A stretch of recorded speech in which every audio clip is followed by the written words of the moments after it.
Terima kasih Anda masih bersama kami di CNN Indonesia Breaking News. Dan untuk membahas lebih jauh apa kira-kira yang menjadi fokus dan juga titik berat dari pidato kenegaraan Presiden pada tahun ini, sudah bergabung bersama kami langsung dari studio Deputi 2 Kantor Staf Presidenan KSP, Abed Nego Tarigan. Halo, selamat pagi Bang Abed. Selamat pagi Mas Bram. Baik, ini luar biasa, senang sekali kita sudah berangsur normal begitu ya, bisa bertemu langsung kembali, tidak menggunakan sambungan online begitu ya. Nah Bang, ini kemudian tadi pagi kita sudah melihat Presiden Jokowi menggunakan adat Bangka Belitung begitu.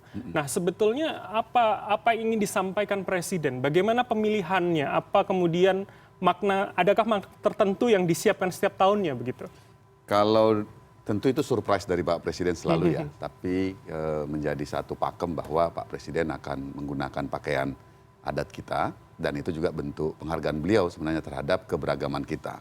Dan ini memang satu upaya yang terus dilakukan oleh beliau. Misalnya tahun lalu ketika kita kerja keras dalam menghadapi pandemi, kalau dari sisi kami ngelihatnya Pak Presiden kayaknya lagi nunjukin kesederhanaan, kesimpulan itu dengan Baduy ya, dan kerja, dan bagaimana kita menjawab krisis dalam situasi yang prihatin.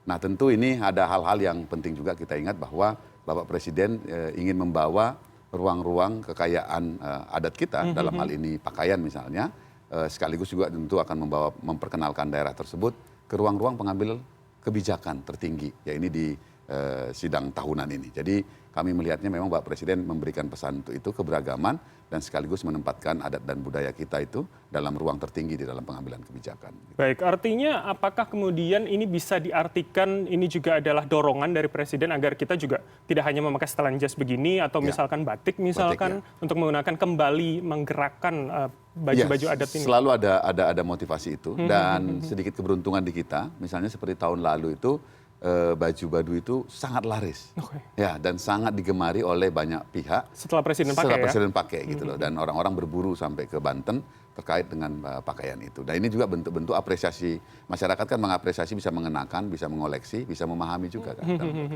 Baik, artinya termasuk dorongan ekonomi dan juga UMKM ya, terutama ya. Betul sekali. Baik, Bang Abed, ini kita tahu kemudian menjadi tahun ketiga begitu ya, kita menghadapi pandemi. Di tahun kemarin Presiden Jokowi cukup kental kemudian membahas soal pandemi, menyebutnya seakan-akan seperti api, bisa membahayakan namun juga bisa dimanfaatkan. Seberapa besar porsi pandemi akan juga dibahas dalam pidato tahun ini? Tentu akan sangat mempengaruhi ya Mas Bram, karena kita tahu bahwa kita 2,5 tahun, dan kalau kita ingat bulan-bulan ini, bulan-bulan Delta ini tahun lalu, lagi parah-parahnya kira-kira.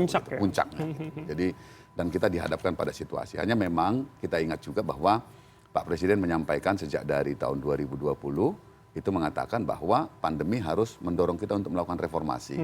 Reformasi kesehatan, pendidikan, perlindungan sosial. Kemudian yang di tahun 2021 beliau menyampaikan kita harus membajak krisis. Membajak krisis artinya membalikkan satu situasi yang beresiko dan berbahaya itu menjadi satu peluang kita untuk tumbuh dan berkembang. Nah, bisa kita lihat sekarang dampaknya ya, dari ternyata ini semangat ini kan direspon oleh publik kita. Karena ini bukan murni kerja pemerintah kira-kira gitu. Karena apa yang disampaikan pemerintah, apa yang menjadi kebijakan-kebijakan itu tentu perlu sekali dapat respon dan dukungan. Nah, seperti tadi reformasi, membajak krisis. Ternyata kita punya kemampuan pulih lebih cepat dibanding negara-negara lain. Ketika ada pelonggaran sedikit, kita itu bisa cepat sekali adaptasi dan kemudian juga mengalami pemulihan ekonomi kita. Dan kemarin laporan dari BPS cukup menggembirakan, pertumbuhan ekonomi kita cukup bagus. Kemudian yang kedua juga bahwa situasi secara sosial kita juga cukup terkendali, cukup baik gitu ya.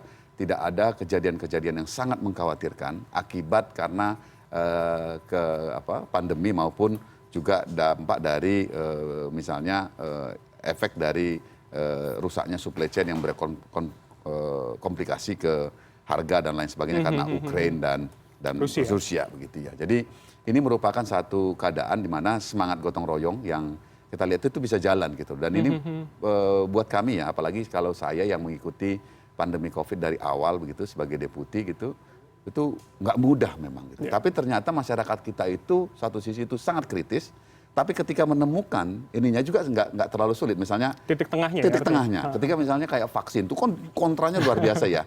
Tetapi kita ketika bergerak itu dan kemudian masyarakat makin memahami, itu kita malah dapat apresiasi untuk itu. Jadi ini saya lihat itu memang ini merupakan satu kesempatan yang luar biasa bagi kita menggunakan momentum pandemi dan kemudian juga krisis di tingkat global ini untuk kita bergerak lebih optimis. Dan Pak Presiden pasti akan dugaan kami kuat gitu ya, karena pidatonya ini juga masih Tapi jangan-jangan Bang Abed sudah mendengar bocoran gitu. Jadi akan bergerak menyampaikan berkaitan dengan itu, dan tentu pandemi COVID dan situasi yang ada di tingkat global akan menjadi atensi di dalam pidato ini. Oke, berarti krisis global termasuk salah satu poin ya. Saya akan membahas itu nanti, tapi kemudian ini juga menarik, Satgas menyebut bahwa hingga akhir bulan lalu ini kemudian angka vaksin booster itu baru kemudian capaiannya 27,22%.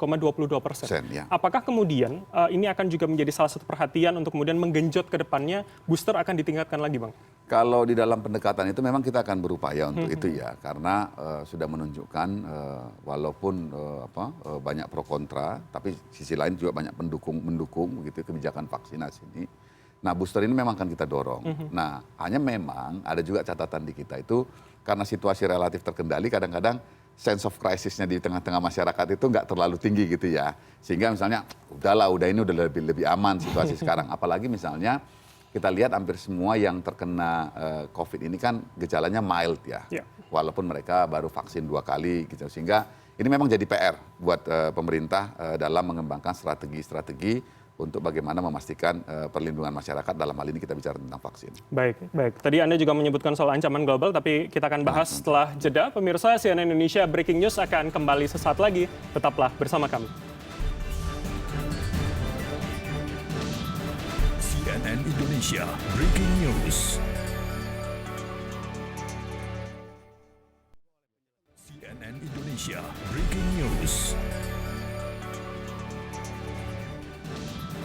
Anda masih bersama kami di CNN Indonesia Breaking News, dan kita akan masih melanjutkan dialog bersama dengan Deputi 2 Kantor Staf Presiden Abed Nego Tarigan. Tadi kita sebelum jeda, Bang Abed, kita membahas soal apakah kemudian bahasan krisis global pasca pandemi ini akan menjadi salah satu bahasan utama dari pidato kenegaraan. Ini kalau kita kecilkan lagi kan pangan, energi, keuangan seakan-akan menjadi fokus yang kemarin disampaikan juga oleh Presiden. Seperti apa nanti? Nanti mungkin akan lebih banyak juga berkaitan dengan, mungkin nanti akan di pidato APBN nanti ya. Itu akan sangat mempengaruhi tentu. Ya. Tapi dikait dengan pidato kenegaraan ini memang konteks global menjadi sesuatu yang perlu diperhatikan, karena kita tahu bahwa soal isu pangan, isu energi, keamanan, begitu, isu keuangan juga sangat mempengaruhi.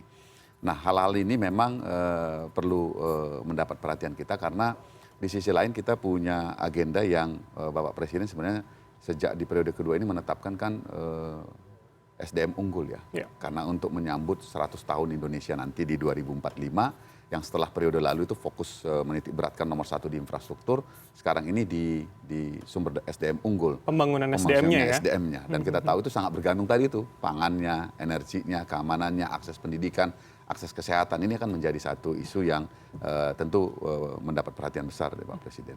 Baik, soal keamanan ini juga menarik bahwa kita bicara soal keamanan kawasan itu kan sangat dekat ya, apalagi kemudian kemarin ketegangan Tiongkok dan juga Taiwan. Apakah kemudian ini akan juga membahas soal bagaimana peran Indonesia di internasional begitu, Bang? Mengingat tahun ini presidensi G20 dan kemudian Indonesia cukup rasanya berperan dan mengenalkan sebagai penengah begitu. Nanti mungkin ini akan menjadi satu konteks saja yang tapi persisnya nanti tentu kita dengar dari pidato Bapak Presiden. Dan terkait dengan ini memang Indonesia kebagian ya gitu ya, mungkin juga diberkahi misalnya presidensi G20, dan kita akan masuk menjadi kepemimpinan ASEAN akan ke kita juga gitu. Jadi ini juga pasti akan sangat mempengaruhi dinamika di tingkat global dan bagaimana Indonesia akan memainkan peran-peran kepemimpinannya.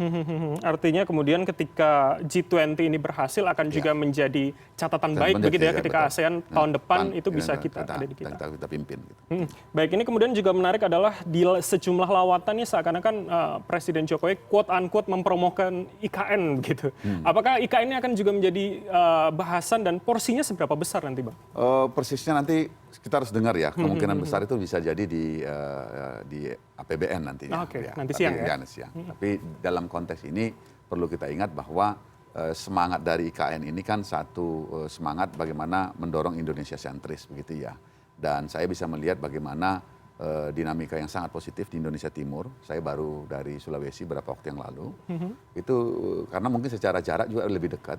dan kemudian juga secara ekonomi kayaknya mereka akan sangat mendapat manfaat. Oke. Karena suplai kebutuhan itu akan banyak sekali dari Indonesia Timur. Mulai dari makanan, dari Sulawesi dan seterusnya. Jadi saya melihat bisa merasakan di Sulawesi Barat, di Sulawesi Selatan gitu ya, di Sulawesi Tengah. Itu ada satu semangat yang luar biasa. Namun kembali tadi ke IKN, saya dari sisi kami melihatnya bahwa ini sudah diputuskan oleh pemerintah dan DPR. Tentu yang paling penting nanti ini bagaimana proses perencanaan, penganggaran dan pelaksanaannya ini bisa secara akuntabel dan transparan. Ini isu akan menjadi sangat penting dan tentu di pemerintah perlu sekali kami untuk bisa secara sungguh-sungguh memperhatikan dan mengawal proses ini. Gitu. Baik, artinya kemudian yang Anda katakan tadi misalkan keuntungan dari sisi supply begitu, keuntungan IKN ada berada di Kalimantan yang tengah Indonesia. Apakah itu akan menjadi poin-poin capaiannya juga?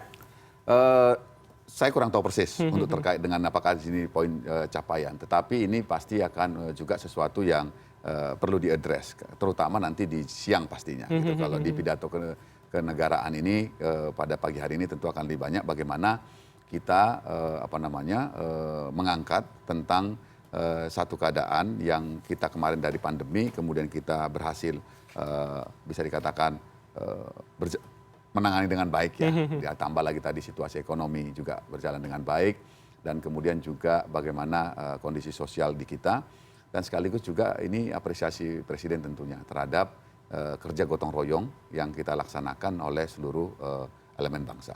Baik, apakah termasuk juga soal jawaban Presiden soal tantangan ke depannya seperti apa? Kemudian tadi kita bicara soal vaksin booster, capaiannya masih sedikit, kemudian tantangan keamanan, tantangan dalam negeri, kita sudah masuk tahapan pemilu misalkan, seperti apa nanti? Ya ini memang pasti akan menjadi satu hal yang mendapat perhatian. Nanti karena memang kalau kita lihat itu pidato kenegaraan nanti pasti akan punya korelasi yang kuat dengan pidato yang di siang hari nantinya terkait dengan APBN. Nah terkait dengan konteks kita akan menghadapi pemilu, tentu ini menjadi juga jadi catatan dan perhatian. Tapi kemungkinan besar itu akan lebih banyak disinggung dan dikomunikasikan nanti di APBN karena terkaitan dengan proses penyelenggaraan pemilu dan anggaran pelaksanaan pemilu itu. Kemungkinan itu akan ke arah sana. Nah ini memang kalau dilihat di dalam pidato kenegaraan di pagi hari ini, tentu ajakan pemerintah ya, ajakan Presiden untuk kita bisa lebih mengapresiasi capaian-capaian kita bersama dan kemudian juga bagaimana slogan kemerdekaan atau tema kemerdekaan tahun ini itu memang bisa benar-benar kita internalisasi dan bisa kita jalankan. Baik, artinya mungkin di pidato kenegaraan akan secara makro begitu ya melihatnya sekali, ya. Baik, tapi apakah kemudian saya masih akan di soal pemilu tadi ini kemudian menarik banyak perhatian. Apakah ada jaminan misalkan soal keamanan keberlangsungan? Mengingat kalau kita tahu kemarin di tahapan pemilu ada puluhan partai yang mendaftar, artinya banyak pihak yang merasakan bahwa ini akan angin segar bagi demokrasi kita kemudian ke depan. Kalau tentu semua itu diatur dengan peraturan perundang-undangan ya terkait dengan kepesertaan pemilu dan lain sebagainya. Nah tentu dari sisi pemerintah itu akan lebih fokus bagaimana menjaga dan memberikan dukungan yang memadai, termasuk juga soal keamanan, kemudian juga soal anggaran dan kemudian juga memastikan penyelenggara pemilu itu bisa menjalankan tugas dan fungsi yang baik. Baik, dan kita lihat di visual begitu Presiden Jokowi dan juga rombongan sudah akan menuju ke dalam ruangan Nusantara di ruangan sidang paripurna Gedung Nusantara maksud kami, dan kita akan jeda sejenak. Breaking News CNN Indonesia akan kembali sesaat lagi, tetaplah bersama kami. CNN Indonesia Breaking News.